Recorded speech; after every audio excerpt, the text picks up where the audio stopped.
Let's make quick comment. नमस्कार, मैं हूं Rakhi Jain. Let's make quick comment में आपका स्वागत है।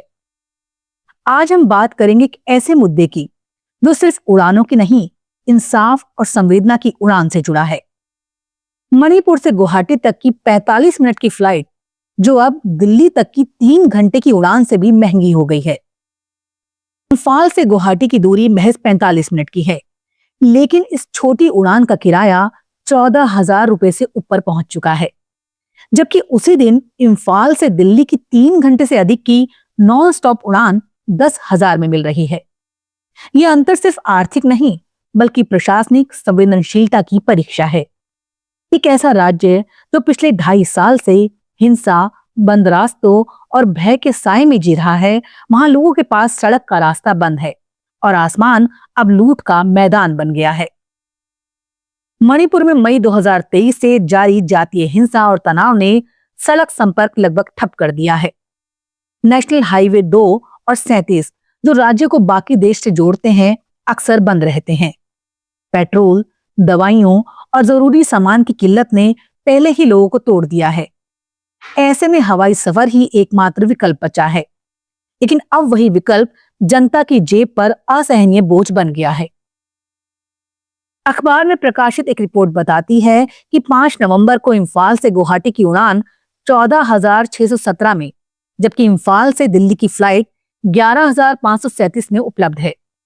यानी दूरी के अनुपात में किराया लगभग 3 गुना महंगा। और यही कहानी 10 और 15 नवंबर की फ्लाइट्स में भी दोहराई जा रही है। कई ट्रैवल एजेंसियों ने इसे अस्वीकार्य और अनुचित बताया है।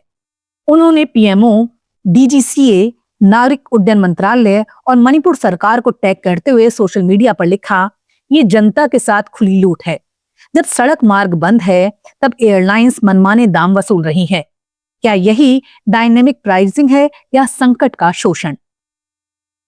वास्तविकता यह है कि डायनेमिक प्राइसिंग का बहाना अब संवेदनहीनता का औजार बन गया है। कंपनियां कहती हैं टिकट दरें मांग और उपलब्ध सीटों के आधार पर तय होती हैं, लेकिन जब किसी राज्य के पास विकल्प ही नहीं बचता, तब मांग कोई वाणिज्यिक समीकरण नहीं, बल्कि मजबूरी बन जाती है। और मजबूरी पर मुनाफा कमाना किसी भी लोकतांत्रिक समाज में नैतिक अपराध से कम नहीं। इम्फाल के लोग आज डर और आर्थिक शोषण दोनों के बीच फंसे हैं। सड़कें असुरक्षित हैं, रेल परियोजना अधूरी है और हवाई यात्रा अब विलासिता नहीं, आवश्यकता बन चुकी है। लेकिन यह आवश्यकता अब लूट का साधन बन गई है। आम लोगों, छात्रों, मरीजों और फंसे परिवारों के लिए 14,000 की एक तरफा टिकट का मतलब है राज्य की सीमाएं अब आर्थिक दीवारों से घिरी हैं। सवाल उठता है, जब देश के नागरिक किसी आपातकालीन स्थिति में हो, तो क्या बाजार की ताकतें उनसे इस तरह लाभ उठा सकती हैं? क्या सरकार का दायित्व नहीं कि वो ऐसे समय में हवाई किरायों की सीमा तय करें? याद कीजिए, कोविड महामारी के दौरान सरकार ने उड़ानों पर किराया सीमा लगाई थी ताकि एयरलाइंस संकट के नाम पर मनमानी ना करें। तो फिर मणिपुर जैसे संवेदनशील राज्य में ये नीति क्यों नहीं लागू की जा सकती? यहां यह भी याद रखना जरूरी है कि मणिपुर का संकट सिर्फ स्थानीय नहीं है, ये राष्ट्रीय एकता और मानवीय संवेदना का सवाल है। पिछले 2 वर्षों से इम्फाल में लोग सड़क मार्ग से अलग थलग हैं।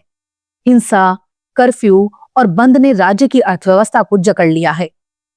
और अब जब कोई परिवार अपने बीमार सदस्य को बाहर के अस्पताल ले जाना चाहता है, तो उसे हवाई टिकट के लिए अपनी सारी जमा पूंजी लगानी पड़ रही है। ट्रैवल एजेंसियों ने सवाल उठाया है, क्या ये न्याय है कि 3 घंटे की दिल्ली फ्लाइट सस्ती है, जबकि 45 मिनट की गुवाहाटी फ्लाइट 3 गुना महंगी? इसका कोई तर्कसंगत जवाब एयरलाइंस या डीजीसीए ने अब तक नहीं दिया। यही मौन लोगों की पीड़ा को और गहरा बना देता है। अब वक्त है नागरिक उड्डयन मंत्रालय और एयरलाइंस दोनों अपनी जिम्मेदारी को समझें। कीमतें सिर्फ आंकड़े नहीं, संवेदना की एक परीक्षा भी होती हैं। मणिपुर जैसे संकटग्रस्त राज्य में एयरफेयर नियंत्रण एक राहत नहीं, एक नैतिक कर्तव्य है। लेट्स माइक क्विक कमेंट में फिलहाल इतना ही। देखते रहिए, सुनते रहिए लेट्स माइक। नमस्कार।